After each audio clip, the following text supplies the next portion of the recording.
Hey my loves, what's up? Welcome back, welcome back. Today I'm cooking with Tammy. I'm going to show you how to make a delicious, it's sort of like a Cajun dirty rice recipe, but I don't want to call it that. But nevertheless, whatever you decide to call it, just know that it's going to be tasting really, really good. First thing I'm going to do is introduce my Dutch pot, because that's what we're going to be using today for this recipe. However, I just want to get this part out the way. If you have a regular skillet or any type of heavy duty pan, you could definitely rock out with that. First thing we want to add to our pan is going to be our sausages, because we're going to brown our sausages. Once we're done, we're going to remove it. This is andouille sausage. Feel free to substitute whatever you preferred or whatever you have in hand. I'm not going to add any oil because andouille sausage, for those of you who know, once they start to render, we're going to have more than enough oil in the pan. All right, we're going to flip our sausages over. They're starting to caramelize, which is perfect. What a way to start a cooking process. When I tell you that, oh my goodness, the aroma that's coming from these sausages right now.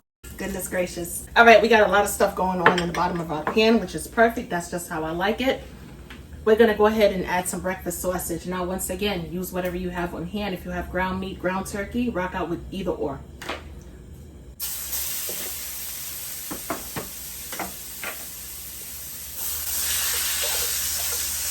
If your sausages didn't leave you with enough oil in the pan, feel free to add some oil to the pan, especially if you're going to be using, let's say, a leaner cut of sausage.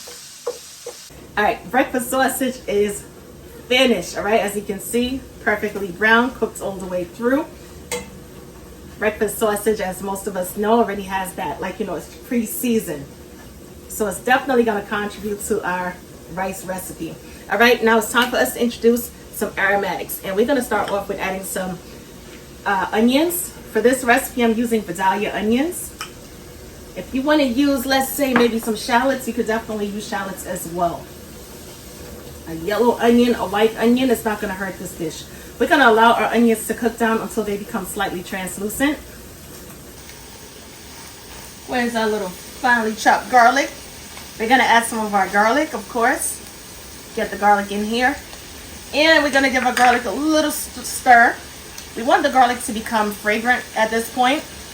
Allow it to toast up just a bit. Once it toasts up, we're going to incorporate it with everything else in the pan. At this point in time, if things are looking a little bit dry, feel free to add some oil. Add just a small drizzle of oil, of course.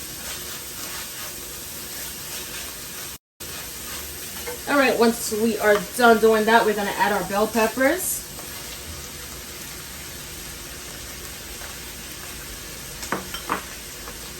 Along with our celery. This is about 1 stalk of celery. When it comes down to the bell peppers, right? As you can see, I have the green bell peppers, the orange, and the yellow, simply because I didn't have any red bell peppers. Am I going to fuss about it, run to the grocery store? No. Use whatever you have on hand. This is one of those one-pot meals that you can't, unless you put something outrageous into the pot, you can't mess it up. Now, when it comes down to the cooking instructions for rice, for the parboil rice is 20 minutes, all right? And to sum things up, I'm going to be using 3 cups of rice because we're feeding a lot of people today. So 3 cups of rice times 2, 6 cups of water, or 6 cups of broth. Basic and easy, because I get a lot of questions. You know, how do I know how much liquid or such and such when it comes to making rice? We're going to incorporate our meat and veggies with the rice, of course. We're going to lower our flame. And at this point in time, we are going to bring in our broth. As I always say, right, I've been saying it for years, if you don't have chicken broth on hand or chicken stock, because I don't really keep that stuff on hand.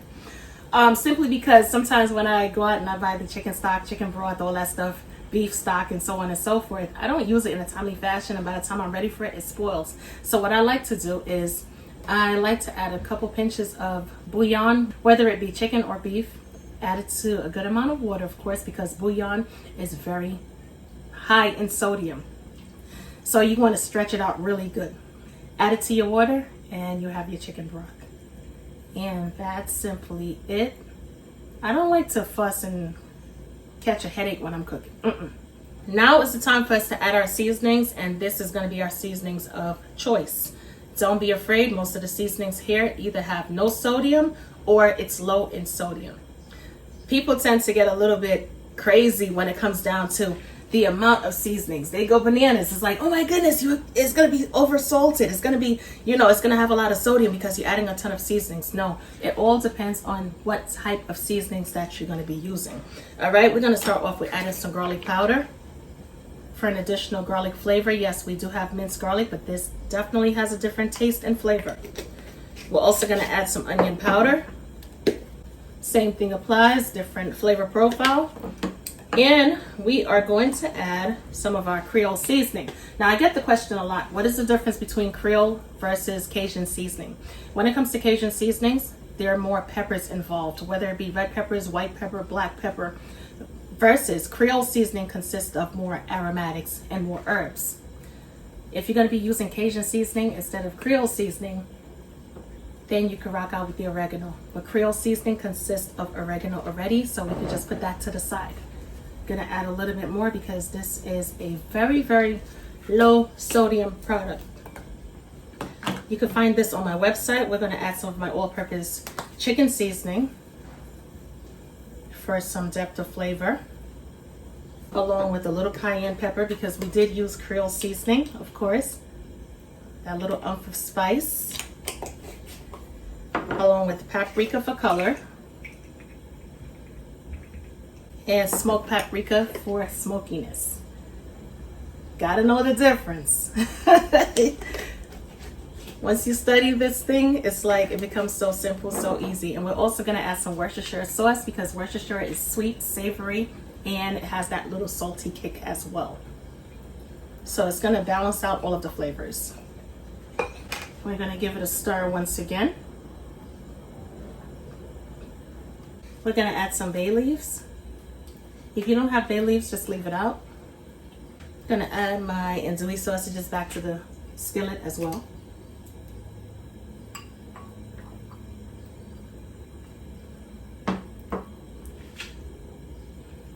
The earlier you add the sausages, the more flavors you're gonna be able to extract from the sausages into the rice dish, which is gonna make it taste even better.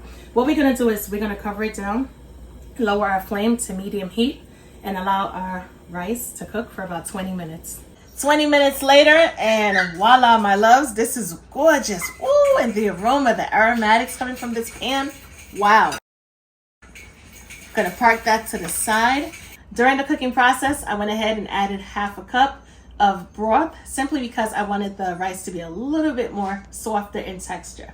And the reason why I say that is to let you know, okay, if I tell you 6 cups of water, keep in mind we're adding all of the sausages, bell peppers, and everything else, so you're going to require just a little bit more water to get the job done. All right, time for our beautiful taste test. Look at, ooh, this is cute. We're going to add it to our plate, of course. Rice is perfectly cooked. You can tell by the texture. It's not dried out. This is good. This is good. All right.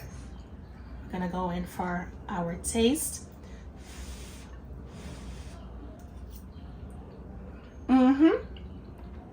Oh yes, oh yes, oh yes. This is good. This is, I'm not even gonna dumb down the situation. This is not just good. This is great. This is delicious. All right. Definitely give this recipe a try. Add your favorite brand of hot sauce, as I said earlier. Leave it out, whatever. But nevertheless, follow this recipe and you're gonna be a happy camper. If you need seasonings, cookingwithtammy.shop. And that's about it for now, my loves. Thank you so much for hanging out with Cooking with Tammy, and I will definitely catch you guys with another video.